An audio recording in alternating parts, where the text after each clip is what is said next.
on, friends? I hope you have had a great weekend and you're ready to kick off another amazing week of homeschooling or getting into homeschooling. I'm Lauren, if you don't know already. I'm a homeschooling mom in Texas and I have one little one to homeschool at home. This is our second year of homeschooling officially, and I used to be a classroom teacher. So today I'm kind of talking about something that I don't think a lot of people are comfortable talking about or want to necessarily admit or address, and that's getting off schedule. So I'm just wanting to bring a very realistic side to everything, especially with homeschooling, and just talk about kind of my own struggle, be honest with myself, be honest with you guys, and hopefully that will help some of you if you are experiencing the same things in your homeschool journey. This week was a chaotic one for us. That's really like no surprise. Everybody has their ebb and flow. Things happen unexpectedly.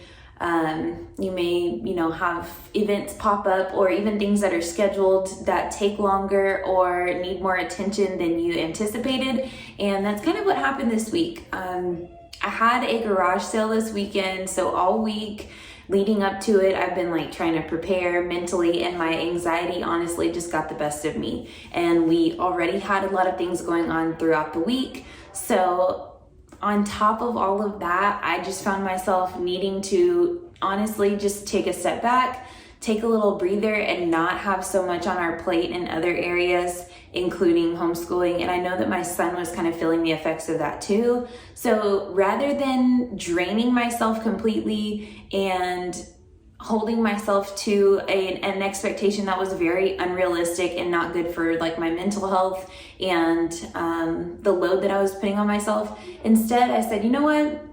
Let's just backtrack. Let's do what we can, the pieces that we actually know that we're going to give like 100% to, and the stuff that we aren't, we're just going to either pause or condense it or push it to next week. And that's exactly what we did. So I thought that this was important to share with you guys and to talk about those things, because I know that it's not often that we are honest and see like an honest kind of perception of things, especially on social media or, just portrayed by other people. So I'm going to be, transparent, and I want to keep it that way and tell you guys kind of what happens in our homeschooling journey honestly, so that you know that that's perfectly fine for yours also, and you don't feel the pressure to have perfection and to always be on, because no one is going to be like that.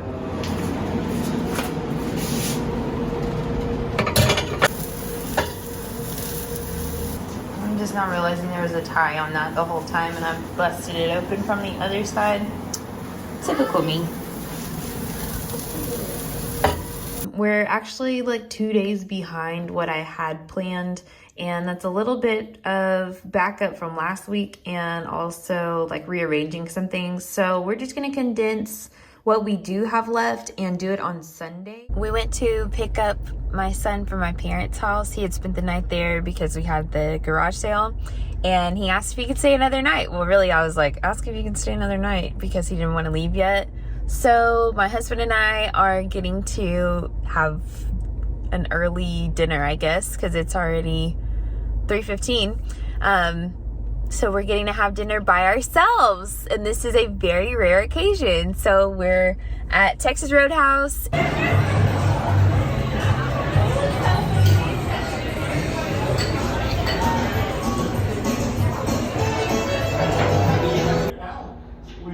me get some feedback. Let me show you some advice. He's right to be speechless.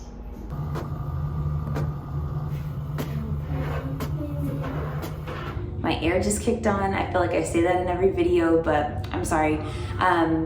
And my son is playing in the other room. So if you hear yelling, he's just playing with his, I think like Minecraft toys or something. So I had the whole week planned. Some things just didn't go as they needed to. And I also wanted to talk about some of the stuff that I did do this weekend to help us have a better week for this upcoming week and what that's gonna kind of look like for us. So let me give you like a little bit of a synopsis of what happened this week for our plans versus what actually went on. Instead of having like 2 days that I dedicated for certain activities, instead we just smushed those into 1 day because we ended up getting like about 2 days behind.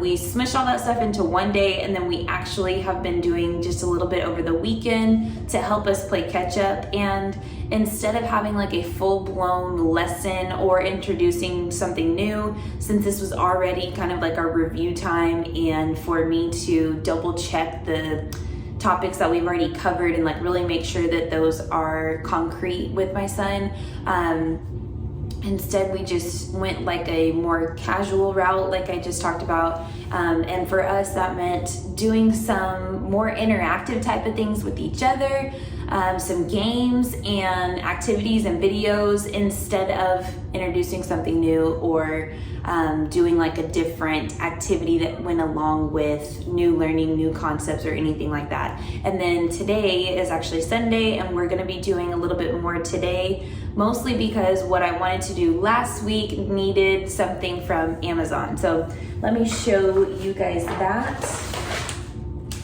I don't know if this has happened to y'all lately, but we have Amazon Prime, and the perk of Amazon Prime used to be getting your stuff like in 2 days, and then I feel like it went to, you could get like your stuff in 2 days or maybe even sooner, like you could do the same day shipping. Now I'm finding that the only option I have is like 4 days away.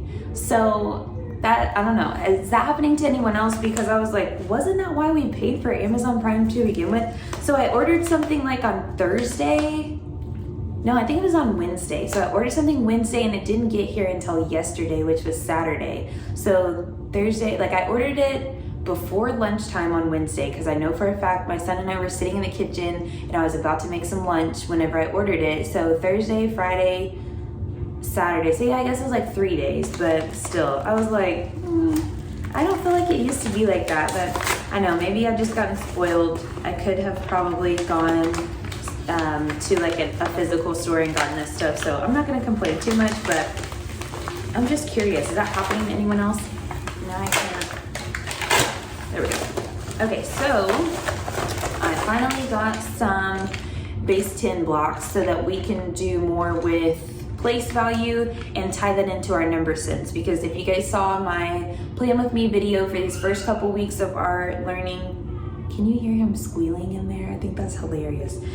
For our first few weeks of learning, I just wanted it to be more review and like double checking the concepts that we learned last year. And if you guys don't know, we don't follow a curriculum. I build all of our activities and our plans myself based on like our state standards, just kind of a guide, and then we add in unit studies as we want to and check off all the boxes that way. So I did get some base 10 blocks because we are going to, like I was saying, keep doing number sense, but then jump into place value and kind of continue down that road. So I got these, and this is what we're gonna work on tonight. So it's like right after dinner time. We still have a few more hours until bedtime. So this is just one of the ways that we're adjusting for the week. So I just wanted my son to have like the base knowledge of what I was talking about when I kept saying, you know, the little ones, and he's like, Mom, I have no clue what you're talking about.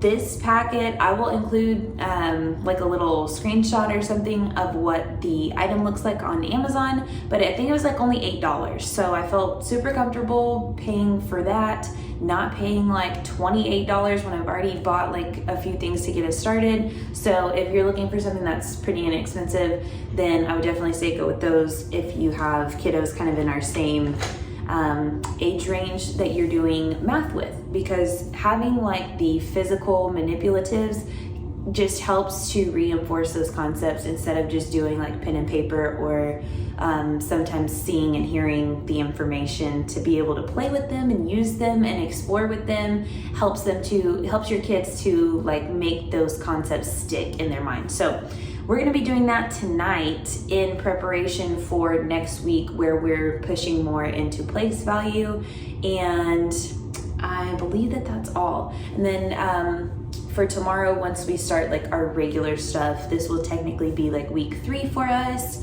that we start tomorrow.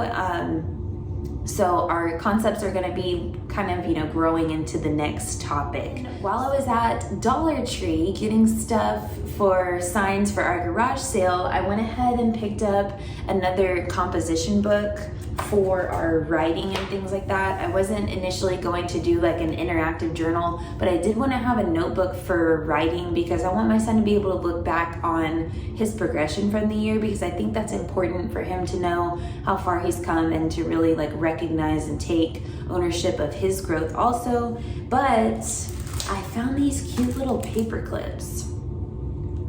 So they have like a little tassel on them, and I thought that was so cute because in our composition book that we use for science and social studies, I have just one little lone paper clip in there to help us keep the two sections divided. So I thought having the little tassel in here instead would work out really well. And then I think I'm gonna do the same thing with the other composition book that I picked up. So we have like blue and orange, that way we can tell them apart a little better.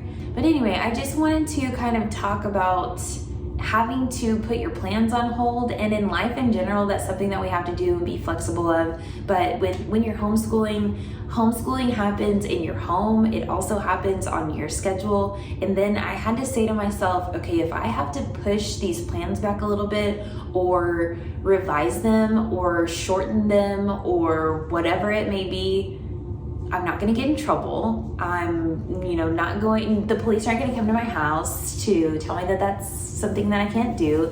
The superintendent's not gonna contact me. The principal's not gonna contact me. So that's something that I think having certain mindsets and standards for things outside of homeschool sometimes skews your vision for what's going to happen within homeschool. And I just have to remind myself that it's okay, it's a good thing to adapt and to make changes if you need to. And it also teaches our kids to be the same.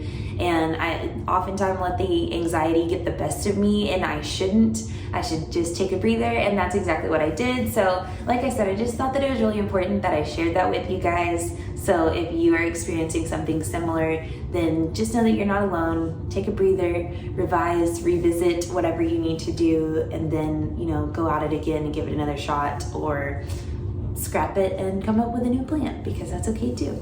So one thing that I did go ahead and do, I asked my parents to watch my son while we had our garage sale. So he went over there like late the night before, spent the night, and then we had our garage sale the next day. So while he was gone, I went ahead and printed off everything that I needed to for the weekend, and just took a second to just breathe. It just felt like everything was like piling on top, but I wanted to be prepared stepping into this coming week of schooling. So I went ahead and kind of set out like a rough plan. I prepped everything. I already have everything ready to go for us tomorrow, even though we are going to be working on a few things tonight. So just to get ahead of the game in that sense, to be able to have a little bit of a breather, that was important to me. So I went ahead and did that. Now I'm going to go ahead and stick our new paper clips in our binders, and we still just need to do a few things around the house. I need to do some laundry and all of that, and then we'll be ready to rock and roll for next week. 90. So these represent 10. So these little babies represent 1. ones. Okay, so let's pull all the 10s out and put them somewhere. And then we'll push the ones to the other side. That was easy? Yeah. Good. That's it for today. No, I'm just playing. Okay, so if my number is 90, how would I show that using our blocks? We count by ones? No. So basically, I'm counting by, I'm not saying 10, 20. I'm counting like how many 10s there are. Okay, so each group of 10. 2, 3, 4, 5,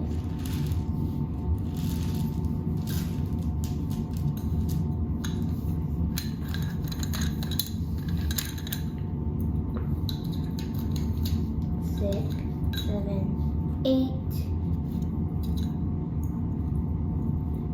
9, 10. Okay. Wait, what? 10. How many did you need? 9. No, so you took one away. Okay, so now that we have counted the groups of 10, counting by tens. 10, 20, 30, 40, 50, 60, 70, 80, 90. 90. Okay, cool. So 1, 2, 3, 4, 5, 6, 7, 8, 9 groups. Do I have any ones? No. My number's 90. No, we don't. Because in the ones place, there's a 0. 0. Can you tell me about what you did? I just swept away some of them until it made 4 tens. Then wait, 5? Yeah, 45. There we go. Okay. Because you heard 40, you did how many groups of 4? I mean of 10? 4, 44, 45. Okay, so what if I added 5 more? That would make 50. 50. 50. So could I add 5 more ones? 1, 2, 3, 4, 5. That would equal 50. That would equal 50. So would it be 4 in the tens place and 1, 2, 3, 4, 5, 6, 7, 8, 9, 10 in the ones place? Nope. No. What would I have to do? Sweep those away and then what? Add 1 more. Oh, replace it with a group of 10, 10. So now we have 10, 20, 30, 40, 50. 40, 50. Very good. So that's going to be all for this video. I hope that you guys have a great week and that you take time to rest if you need it, take time to regroup if you need it, but most of all, enjoy, and I will see you in the next one.